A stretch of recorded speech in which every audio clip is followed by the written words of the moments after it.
Hey guys, such an interesting video on Wild Rift. So today we are back with our Twitch complete guide at long last. As promised in my past video, we will be covering Twitch. Now I will say that because of the changes coming up in patch 4.2 at the end of the month, it is still highly likely that Twitch's build will change. But of course we'll cross the bridge when we get there. Now we're going to talk about Twitch in the current state, which is still probably going to be relevant for the next month or so. So Twitch is a very interesting champion. He is of course a late game hyper carry who is incredibly squishy, has no mobility, a lot like a Jinx where you're really weak early but you're really strong late, and you can solo carry a team fight so long as you are protected and you're not getting hit by the enemy. Whereas if you're the one getting focused by the enemy, it's likely you're going to die in 2 seconds because you're completely squishy and you're going to die instantly.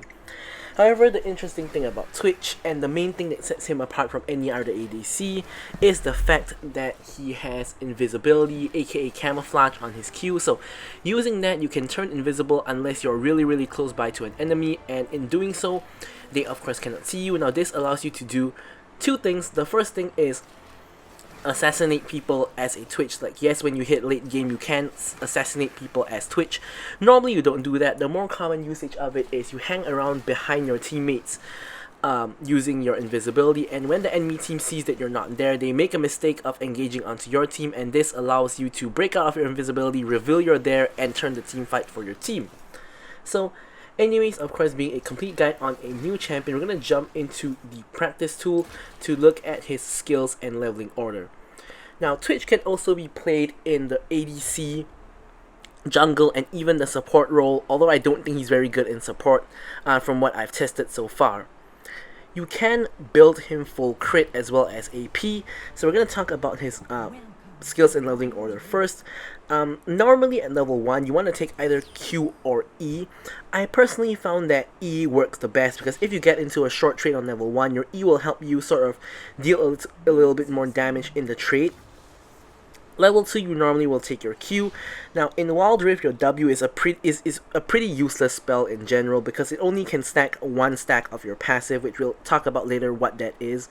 But in PC, W is a lot more useful, and you take W maybe a little bit earlier, but here you take W last. So of course you want to take your ult whenever available, and you max your E first. Then unless you're playing AP Twitch, you want to max your Q second, and then you max your W last. So that is the leveling order for Twitch. And we're of course going to head over to the usual spot in the river to sort of show what his skills does. So first up, we're going to talk about Twitch's passive. So basically Twitch's passive is whenever you attack an enemy with either your basic attacks or your W, you will put a stack onto the enemy. You can see that that's 1 stack over there, 2 stacks here, 3, 4, and 5. When you hit maximum amount of stacks, you can see that there is this timer going down below me. This gives you an extra bonus attack speed. So it's 10% at lower levels, but when you level up, I believe to like when you rank up your ultimate for the 2nd and 3rd time, I believe it goes to 20% and 30%. So now at level 50, I'm getting extra 30% attack speed from a fully stacked passive. So next up, I'm going to talk about the Q. So the Q, as I mentioned before, is the invisibility. So what you can do is you pop your Q, it takes a second to channel, and then you go invisible. And the invisibility lasts for quite some time. So if you're nearby an enemy, you can see that if that eye opens up like that and the exclamation mark comes out, it means that they can see you. And another thing is, when you're invisible, you gain 10% bonus movement speed, and if you're walking and when an enemy can see you nearby, not can see you, but if an enemy is nearby, you gain 30% bonus movement speed instead. And finally, when you come out of stealth, you will double stack your passive. So here you can see when I attack, I apply 2 stacks, 4 stacks, instead of just applying 1 stack per auto attack. So next up you have your W. So your W is just a AoE ability like this, which you have to of course aim. It slows enemies as well as applies a stack basically. So it barely does anything aside from applying an AoE stack and slowing. Unless you build AP, the slow does scale with AP, and your poison damage also scales with AP. I forgot to kind of mention that his passive actually deals poison damage. That's kind of important, but basically his passive deals poison damage, and that poison damage is true damage, which scales with AP as well. So finally, you have your E. You need at least one stack on the enemy to activate your E. So what it does is, as you guys can see there, basically you just deal damage based on how many stacks there are.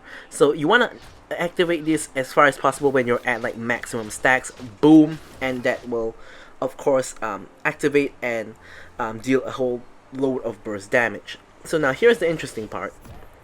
If you fully stack up your E onto an enemy and you press your E, it spreads to other enemies the maximum stacks as well. And this also works on jungle monsters. So for example, if I max stack onto this big raptor, I E is going to spread it to all the small raptors, as you guys can see here. So that is of course going to be a very significant piece of information. This matters a lot more in the early laning phase, where spreading your poison is a lot more important, whereas in the later game you generally don't want to use it until you have max stacks on multiple members of the enemy team. You don't want to use it to spread your stacks. So finally we have his ultimate. So basically what his ultimate does is pretty simple. You gain bonus AD and attack range, and your attacks become piercing. So this is my normal attack range, like that. So if you guys notice, when I activate my ultimate, I can attack from all the way here. I gain bonus AD, and it's gonna pierce enemies. So what do I mean by pierce enemies? Well, basically, if I put more dummies here, you can see that it's gonna hit through the first target to hit multiple enemies. Of course, this is very positioning dependent based upon where you are, how many enemies you can actually hit. So you want to try to position in a safe way, yet at the same time to hit all enemies. Now I believe when you pop your ultimate, you have one up, if not the highest range in the game, so you should be able to stand very far back and just shoot and fire away, but it only lasts for 6 seconds, so that is a pretty short duration to say the least. So now I'm gonna go through some brief combos, but before I do that, I forgot to mention that his Q resets upon kill. So when you kill someone, your Q comes off cooldown. And another thing I forgot to mention is when you're actually channeling your Q for that 1 second, you can actually attack during the channel. So that's something that I personally didn't know, and I only realized after playing a couple of matches of Twitch, which of course affects your DPS tremendously if you don't know you can attack when you're channeling your Q. So his most standard, like all-in kind of combo basically is you stealth. You generally always want to start the fight when out of stealth, so you can get the double stacks. So what you do is you pop your ulti, you toss your W, and you start just blasting. And when you think the time is right, you pop your E. Basically, it's really that simple. Something else to note, that as you guys can see here, when you're in your stealth, you can actually pop your ultimate when you're in your stealth, so you can just start attacking straight out from out of stealth. And yeah, so that's pretty much it for talking about his skills in living order. Now we're gonna jump out of the practice tool and we're gonna take a look at his loadout, namely of course his build, his runes, as well as his spells. So we're gonna jump straight into it. Okay, so here is Twitch's build. So the first thing is I've tested the Bork build as well as the Stormrazor build, and by far the Stormrazor build is better, mainly because the Bork build you get way too little damage in the early game and it just kind of feels very, very bad. So with the Stormrazor build, you want to go for Stormrazor as your first item. This gives you AD, crit, as well as attack speed.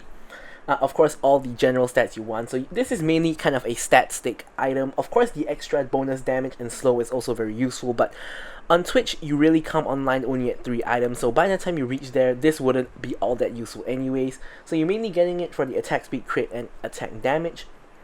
And then for your second item, you have a choice. You can go for Runan's Hurricane, which is a core item on Twitch, because it gives you attack speed, crit, but it gives you the Wind's Fury passive, which allows you to attack 3 people at once, and this allows you to apply your passive onto all 3 of those people. So Twitch pretty much always wants to go for Runan's Hurricane. Or Or alternatively, you could go instead for IE second. So IE of course gives you more AD crit as well as increased crit damage. Now going for Storm Razor IE gives you a lot of damage in the earlier stages of the game, and especially a lot on single target. And if you go Runan's Hurricane, you get a lot less of that, but what you do get instead is faster jungle clear, faster wave clear, as well as a better team fight. So if your team happens to be team fighting, Runan's Hurricane is going to be a lot more useful because you can apply your stats onto a lot more people, whereas with IE you're mainly focusing only one person. So this is sort of personal preference dependent, as well as kind of the situation of the game dependent. Like if there's a lot of team fights, maybe Runan's Hurricane first makes more sense, but otherwise IE first makes more sense. So next up, boots. So boots, you generally have two options. Defensive boots are pretty much not really the option because you're so squishy that it doesn't really matter. The defensive stats don't matter. Lucidity is kind of a waste, so it's basically either Furor or Gluttonous. So I like to go for Gluttonous Greaves because I don't really have a lot of lifesteal in this build. But you can also go for Boots of Furor. This is really good as well because the movement speed is going to help you a lot because again you have no mobility. Of course for the enchant, you generally go for Stasis, although you can also go for QSS or Protobelt if you really need to or want to.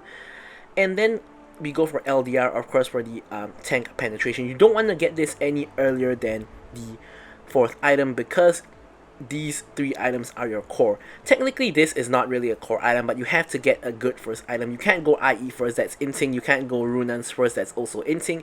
And going for Bork first doesn't feel very good, so this is kind of just to fill up the first item slot.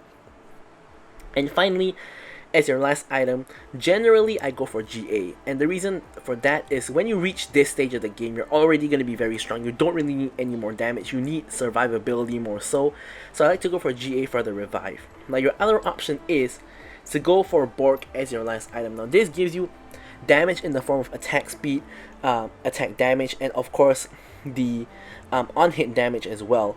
But the real reason this is good is because of the 10% physical vamp.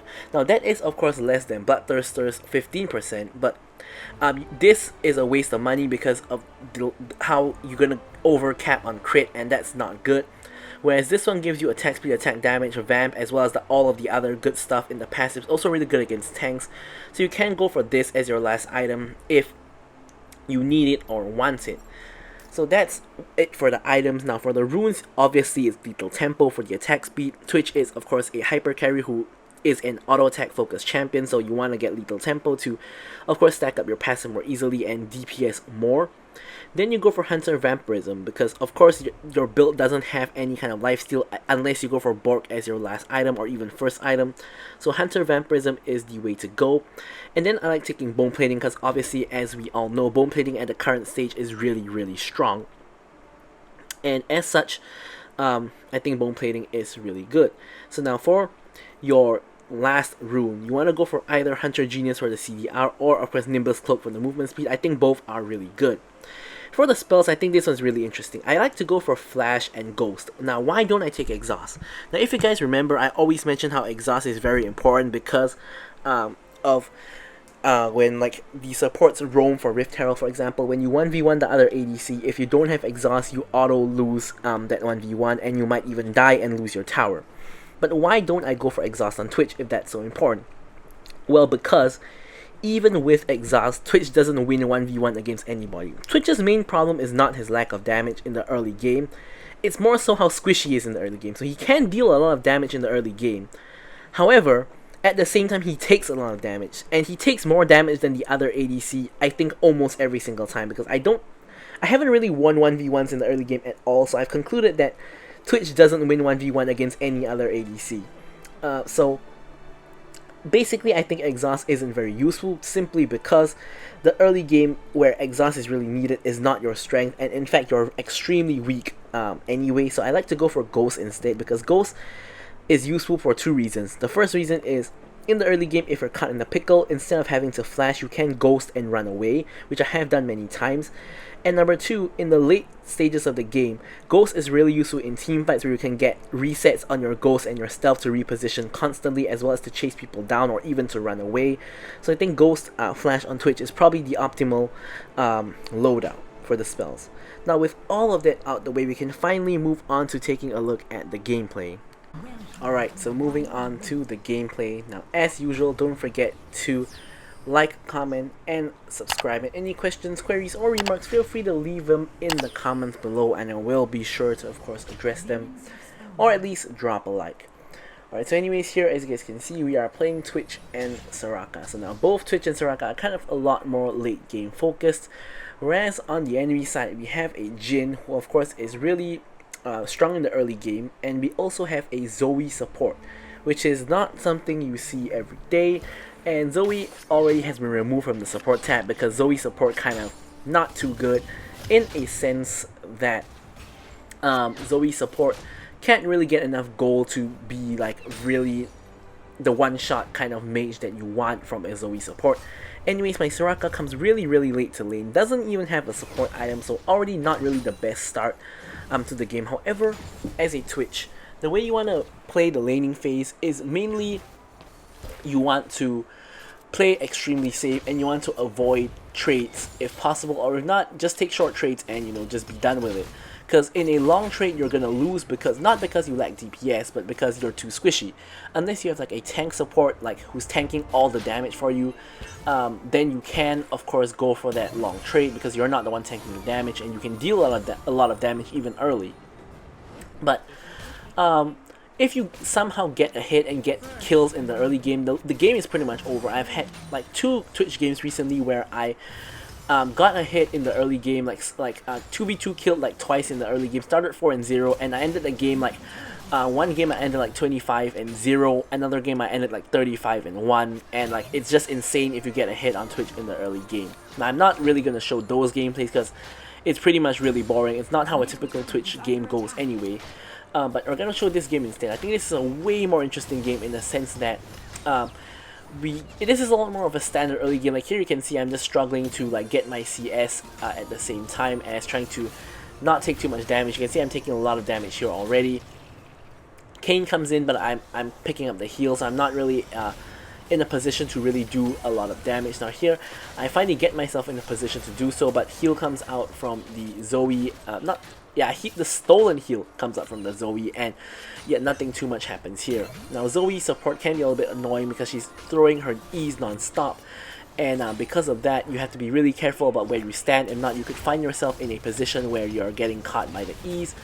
Here anyway, I end up trading with the Jhin, and as I mentioned, trading never goes well because you can do a lot of damage but you take even more damage, which basically causes you to lose the trade. And as you guys can see, I have to pop the flash there, if not I'll get killed by Zoe's Q. So here I stealth, which is really useful for blocking Jin's ultimate, so that is one of the good things I guess about Twitch.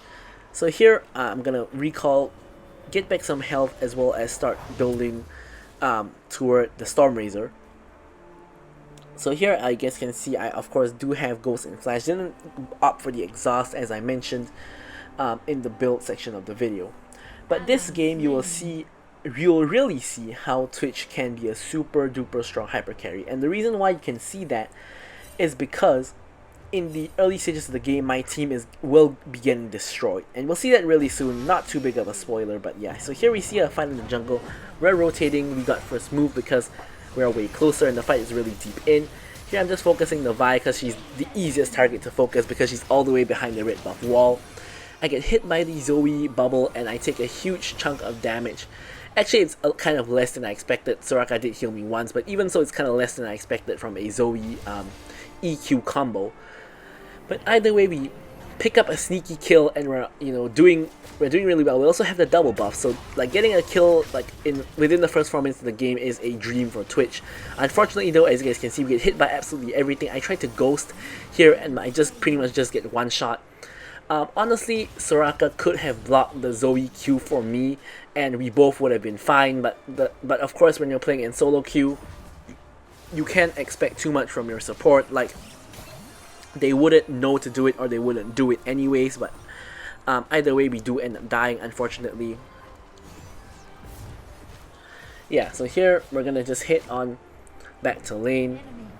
And I like to stealth before I reach the lane because obviously enemies are not going to know you're there. You generally can get a free trade. Now Jin was backing off already, so we didn't really get anything, but generally when you do that, you can sort of walk up, get a free like 1 or 2 auto, you can get a free W auto E. Not really free, but you generally will win that trade just because of how surprising it is when you just pop out of nowhere. Anyways, we get ourselves the Stormraiser hero. 1-1, still doing alright. But yeah, so here you can see why Twitch is weak and strong in the early game at the same time. He's strong because he deals a lot of damage. He's weak because he takes way more damage than he deals. So overall, he's really weak in lane. And in case you guys are wondering what I think of Twitch in comparison to other ADCs, I think he's really on the weak side compared to other ADCs. He's definitely not S+ tier for sure. I don't even think he's at the bottom of S tier. I think he's probably at the top of like A+ tier in my opinion. I really don't think Twitch is that strong. Anyways, here we catch out the Zoe. So here I'm just blasting her down, popping the expunge, popping the ult, and I'm basically just running her down. So we get another kill here. I'm using the reset on Ghost and my Q to just come over and harass the Jin to deal a little bit of free damage onto him, expunge onto the Jin as well. Brings him down to about a 2/3 health or so, but of course we're not going to be able to kill him when he's in that kind of position, like under the tower anyways.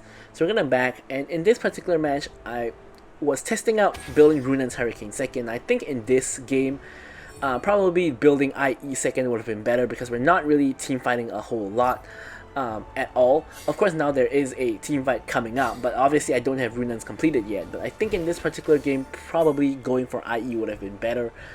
But again, I was just testing out build, so it is what it is.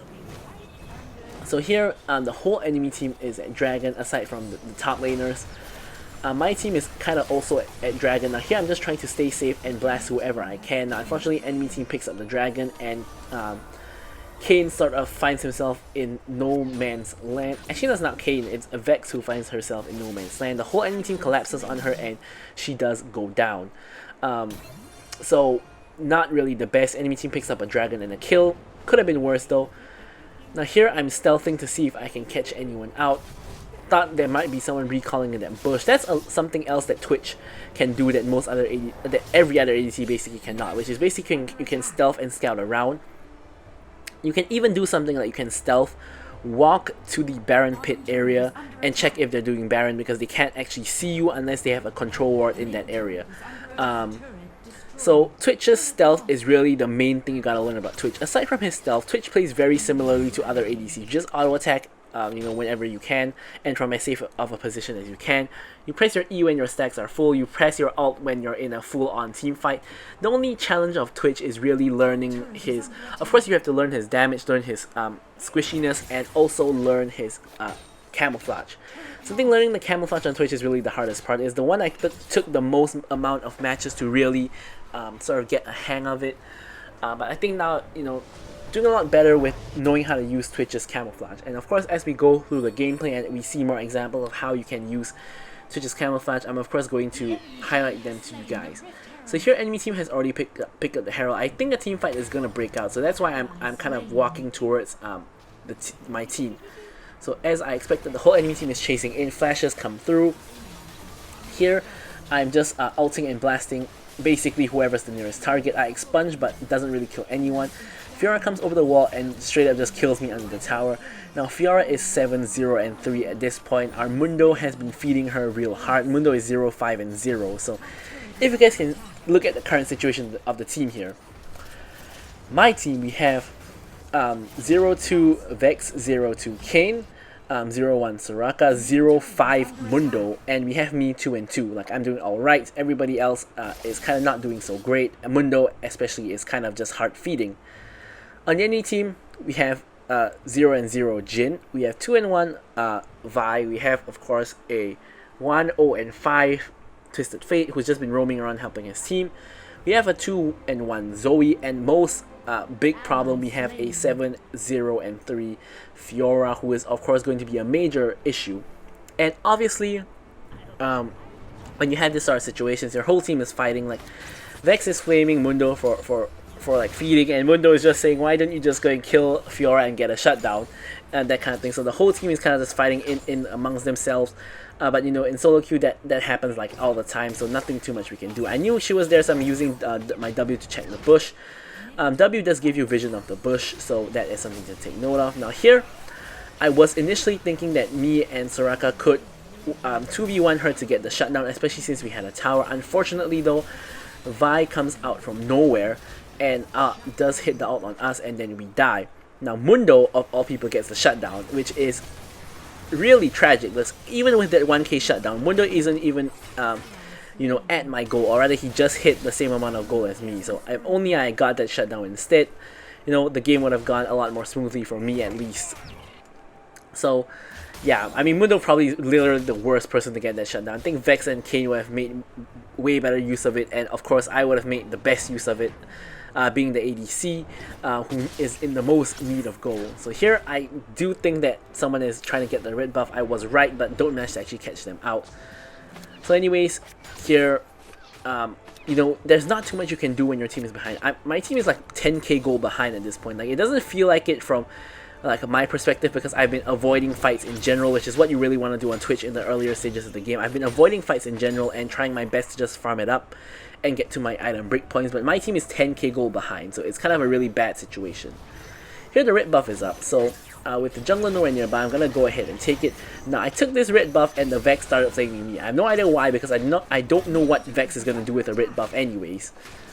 So anyways, here I'm picking up the Raptors as well. Obviously Vex is trying to steal those Raptors. Now TF kind of a hard counter to Twitch, because of course he can reveal you using his ultimate, but either way we managed to get a pick, and here I get the reset.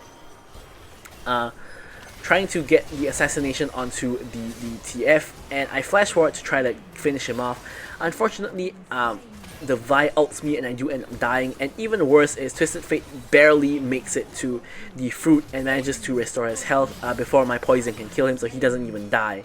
So here, my team pretty much gets aced, and the situation goes from bad to worse. Now we're at a 13k gold deficit.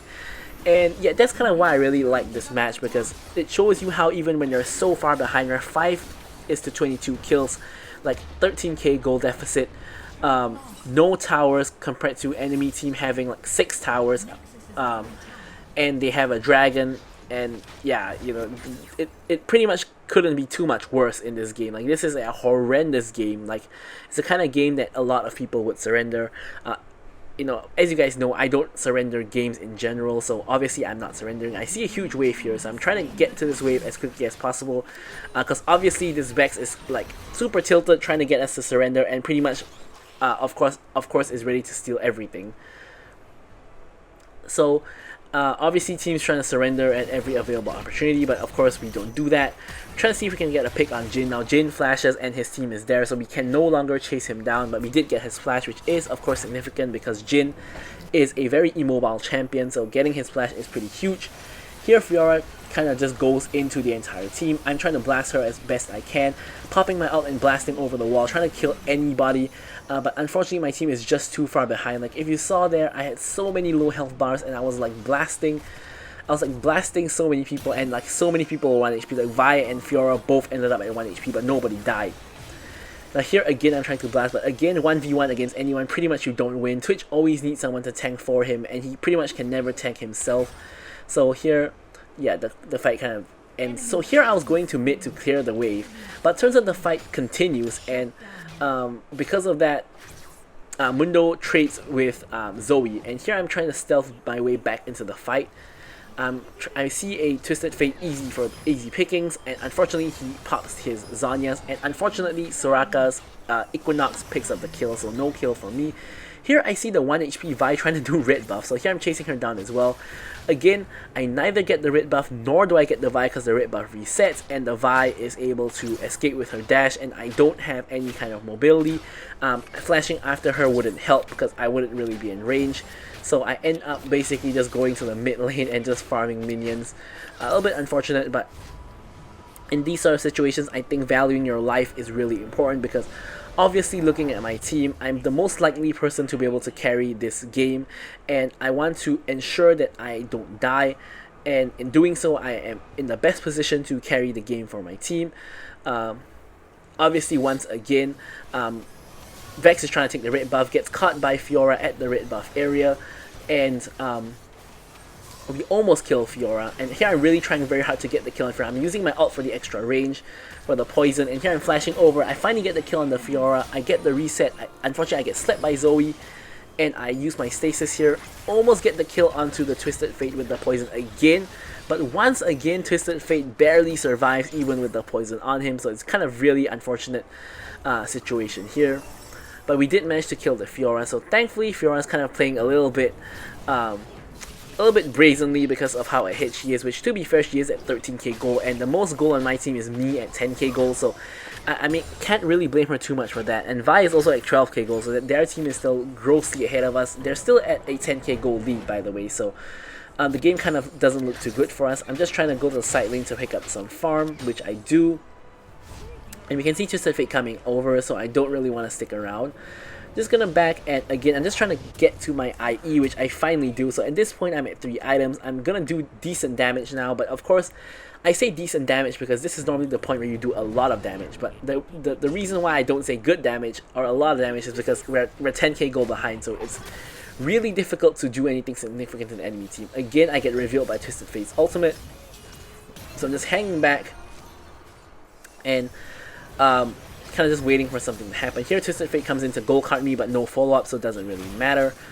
Unfortunately, someone on my team gets caught out. King gets caught out, nothing we can really do to help him. Here I pop the stealth, and here Vi goes in, so I'm using my spray and pray to try to get her down. She stasis and she's at 1 HP, really unfortunate. I kill the Fiora, and I'm able to also get the kill onto TF. Vi goes back in, and I nearly get the kill on her, but someone else, Mundo, picks it up. I get the triple onto the Jhin, and I'm going for the quadra onto the Zoe, which I do manage to get. So that could have been a pentakill if Mundo didn't steal the kill onto the Vi there. So kind of really unfortunate, but this is the main turning point of the game. So because we got a huge team fight win and Baron is up, this is where we can get the Baron, and then we can turn the game on its head from here. So as I mentioned, the key reason why this went our way was because obviously we played safe until we got to our item power spike, which is of course the triple crit item of IE, Runans, and Stormrazor, and then we managed to position well in the fight and managed to kill everybody, get resets, and pretty much ace the enemy team, which allowed us to pick up Baron. And now at this point, the 10k gold deficit is now a 6k gold deficit, which when we use Baron to get towers, hopefully will be even less than that. And that is a pentakill in spirit, I guess, because Mundo did KS that last kill. Not last kill, but the third kill, which is pretty unfortunate. But here again, Vex is still trying to take the red buff for some reason, even though it's obviously not going to be useful on a Vex, and it's going to be way more useful on a ADC like me. But yeah, so anyways, here the next dragon is up. So here, obviously, as seen from the last team fight, we are pretty strong. And here Twisted Fate comes in for a flank. I have no idea what he's doing, so I'm just going to get a free kill onto Twisted Fate. Get the reset. Vi is next person in range. I'm going to go focus the Vi, and we kill the Vi as well. And then we see Fiora and Jhin chasing in. So Fiora is going to be next up on the menu, and only Jhin and Zoe is left. I get hit by Zoe's sleep, but I go invis so no one can see where I am. And during this whole time, Kayn is of course doing the dragon, and meanwhile I can push mid lane with my team.